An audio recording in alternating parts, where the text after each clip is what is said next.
O sentido da visão.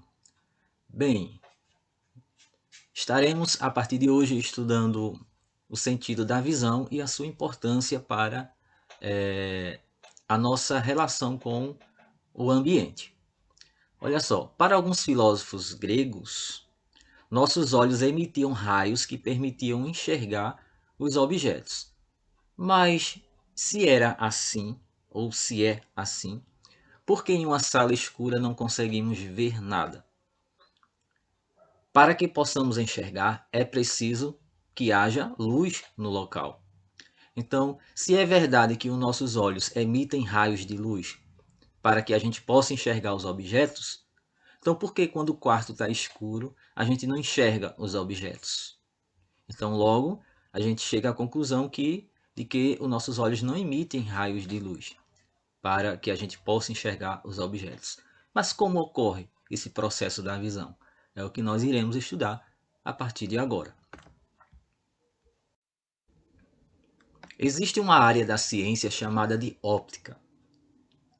Ela estuda a luz e as manifestações associadas a ela, como a formação da sombra, as cores dos objetos, a formação de imagens em espelhos e lentes.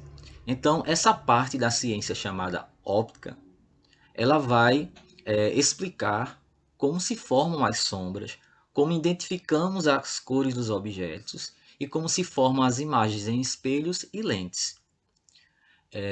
Quero aqui destacar a importância da visão para que a gente tenha motivo de estudá-las. Gente, graças à nossa visão, a gente pode perceber o perigo, a gente pode enxergar o perigo e então se proteger dele. Também, graças à visão, podemos identificar os vários tipos de cores que existem, né, no ambiente. Então, a gente pode ali estar observando essas cores, escolhendo as cores da roupa, as cores da caneta que você utiliza, a cor que você pinta a sua casa. Você identifica cores de seres vivos, ou como plantas, né, que são perigosos ou não. Então, tudo isso graças ao sentido da visão. Além disso, possibilita a leitura. Então, você está lendo e visualizando esse vídeo graças à sua visão. Momentos de lazer. Por exemplo, para jogar o seu videogame, você precisa da sua visão. Para jogar futebol, fazer natação ou qualquer atividade, você utiliza aí a visão. Ajuda na comunicação. Então, como é que a gente se comunica utilizando o olho? A gente pode piscar o olho. As pessoas podem visualizar nos nossos olhos se estamos tristes ou felizes, quando estamos chateados ou não. Então, tudo isso a visão nos proporciona. E também permite a interação com o ambiente. Então, a gente interage com o ambiente, a gente segura os objetos, a gente pega as coisas, a gente sobe em uma árvore, a gente vê os peixes na água, pesca, interage com os outros animais, com as paisagens, graças à nossa visão. Okay? Então, ela é bastante importante para a gente e a gente deve conhecer a nossa visão para que assim a gente possa cuidar melhor da nossa visão. Ok? Fontes luminosas. O que são fontes luminosas? Diz aqui, ó, são os corpos que emitem luz. Aqui a gente tem uma vela acesa e essa vela está emitindo luz. Além da vela acesa, nós temos um exemplo do sol, da lâmpada acesa. E para que esses objetos sejam visualizados por nós, é necessário que a luz proveniente delas, no caso aqui da vela e das outras fontes luminosas, atinja nossos olhos. Então, quando os raios de luz que saem aqui da vela chegam aos nossos olhos, a gente começa a visualizar a vela, e no caso aqui a fonte luminosa. Se você fechar os seus olhos, você não visualizaria esta vela acesa, ou até mesmo a lâmpada aí onde você se encontra. Por quê? Porque a fonte luminosa não iria chegar mais dentro do seu olho. Então, isso não iria permitir que você enxergasse mais a fonte luminosa. Então, aqui, ó, para que a fonte luminosa seja vista, é necessário que a luz proveniente dela atinja os seus olhos. Raios de luz. Os raios de luz se propagam em linha reta e em todas as direções. Olha aqui, ó, a fonte luminosa, no caso aqui a vela queimando, a chama da vela direcionando os raios de luz em todas as direções, ou seja, para cima, para baixo, para a direita, para a esquerda e em linha reta. Então, representando aqui os raios de luz em linha reta. Raios de luz e corpos iluminados. Corpos iluminados são aqueles corpos que não emitem luz, apenas refletem a luz que recebem de uma fonte luminosa. Só é possível ver os objetos iluminados, como é o caso aqui da maçã, um objeto ou um corpo iluminado, quando os raios de luz de uma fonte luminosa chegam até eles e atingem nossos olhos. Então aqui a gente tem a fonte de luz emitindo diversos raios de luz.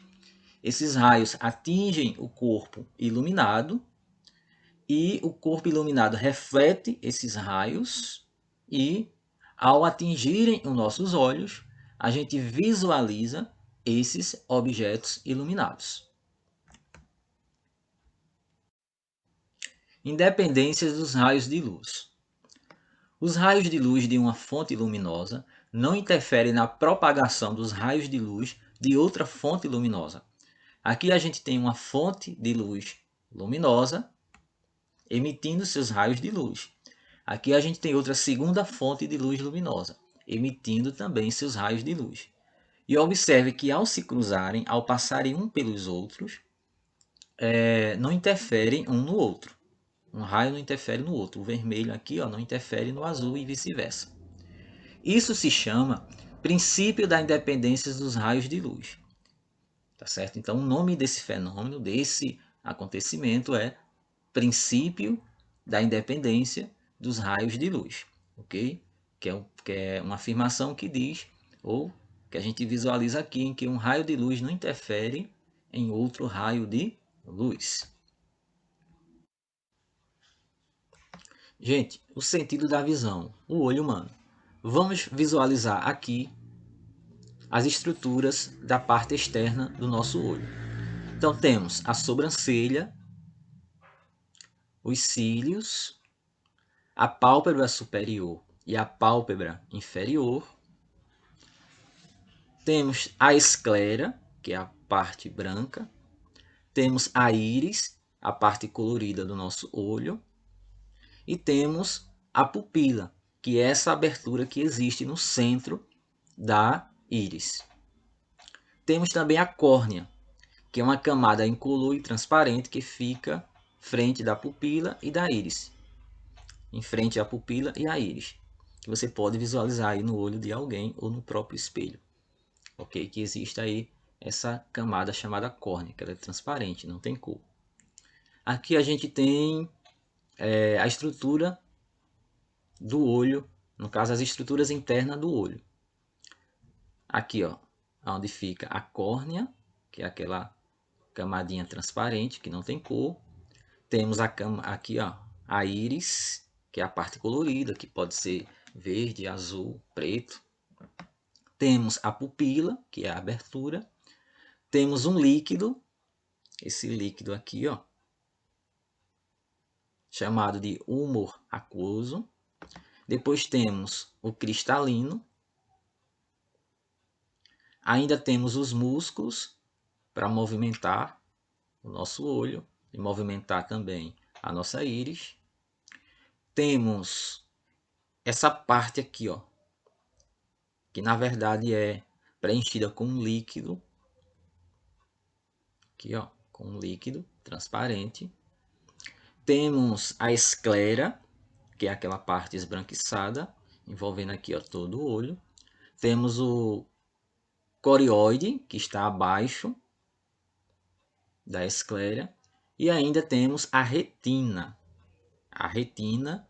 E por último, o nervo óptico. Cada uma dessas estruturas realiza uma função especial. Não iremos falar sobre cada uma delas, mas falaremos a respeito de algumas, ok? Como se forma a imagem dentro do nosso olho? Gente, aqui temos uma árvore. A árvore é um corpo iluminado, ou seja, recebe luz de outro corpo. E observe que esses raios de luz, ao chegarem nela, estão sendo direcionados para o interior do nosso olho, para a parte de dentro do nosso olho. Então, o raio de luz aqui ó, vindo em linha reta, lembra lá anteriormente que o raio de luz se propaga em linha reta. Então, olha eles vindo aqui ó, em linha reta. Só que ao atingir a nossa córnea, que é essa lente aqui ó, transparente e incolor, ela começa a sofrer desvio, ou seja, mudar a direção. Aqui ó, vinha horizontalmente e aqui ela começa a se inclinar. E também ao chegar na lente, antigamente era chamada de cristalina. Essa imagem deve ser um pouco antiga, mas atualmente se chama de lente. Então ao chegar nessa lente, essa lente aqui, ela é também transparente e também ela é móvel, ela se movimenta para várias direções. Então ela também, ó, essa lente também, o cristalino também, desvia os raios de luz que chegam até ele. Então olha só, o raio de luz horizontal aqui, ó, vinha horizontal e agora está um pouco inclinado. Então até se cruzarem aqui, ó, se inclinam tanto que se cruzam. E atingem a nossa retina. Essa membrana aqui, chamada de retina, essa parte alaranjada aqui. Gente, é na retina que se forma a imagem.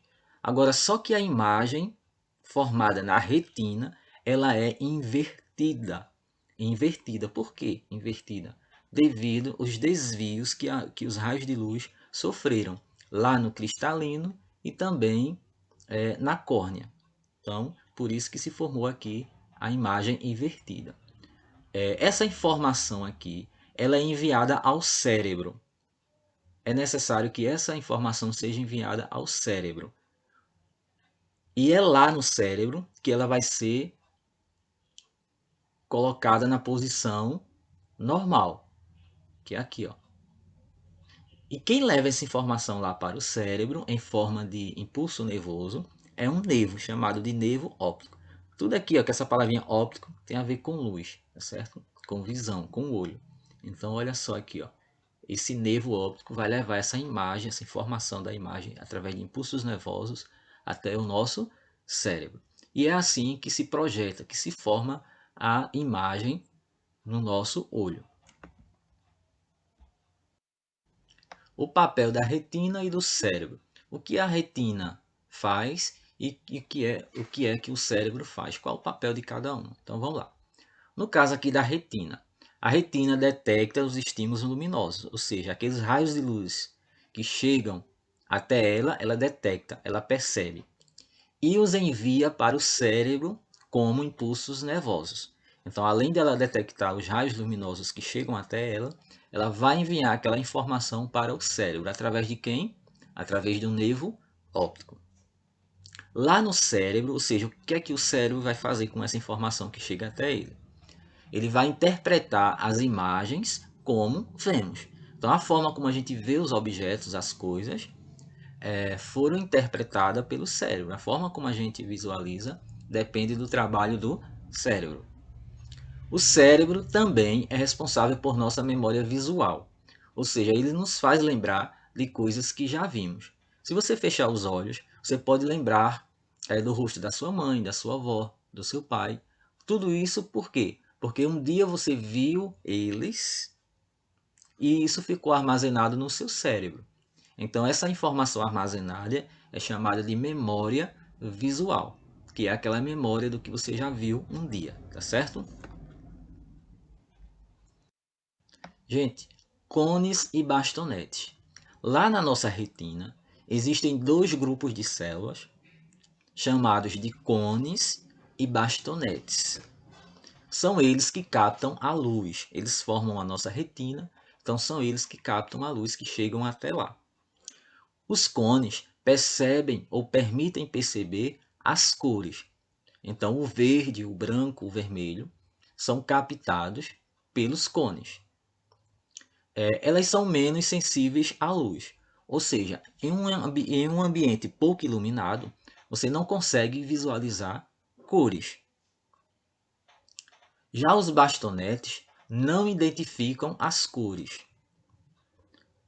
São mais sensíveis à luz, ou seja, ele percebe os objetos com uma maior facilidade em um local que tem menos luz. Permitem enxergar em ambientes com baixa iluminação. Então, um quarto, mesmo que não esteja muito iluminado, você ainda consegue visualizar algum objeto ali, ou alguma coisa ali se movendo. Por quê? Porque eles percebem formas, então se é um formato quadrado, redondo, retangular, então ele vai perceber, né, vai visualizar, e ainda os movimentos. Então uma pessoa no escuro, inclusive quando a gente está brincando ou vendo alguma coisa, a gente fala assim, olha, tem alguma coisa se mexendo ali no escuro, tem alguma coisa se movendo ali no escuro. Então você não vê a cor, você não vê as cores daquele objeto, mas você sabe que aquilo se moveu. Você sabe que aquilo ali é quadrado, é redondo, é grande, é pequeno. Por quê? Porque os bastonetes, elas são responsáveis por essas situações de formas e movimentos em ambientes com pouca luz. Gente, a pupila realiza uma função interessante. Ela controla a entrada de luz dentro do nosso olho. A quantidade de luz no interior do nosso olho tem que estar em uma quantidade adequada. Muita luz e pouca luz vai prejudicar a qualidade aí da nossa visão. Então, quando o olho está em um ambiente com luz intensa, ou seja, bastante iluminado, com luz demais, então a pupila vai se contrair, ou seja, ela vai encolher, fechando a entrada, ok? Então, olha aqui, ó, como ela está bem menor aqui nesse olho. Quando ela está em um ambiente com pouca luz, ou seja, o olho está precisando de uma maior quantidade de luz para formar a imagem, então a pupila se dilata, ou seja, ela aumenta de tamanho. E isso faz com que uma maior quantidade de luz entre dentro do olho, que a abertura é maior, a pupila está dilatada. Tá certo? Então, em ambientes muito iluminados, a pupila está contraída, isto é, mais fechada. Em ambientes com pouca luz, a pupila está mais dilatada, ou seja, mais aberta, maior, para que entre uma quantidade maior de luz.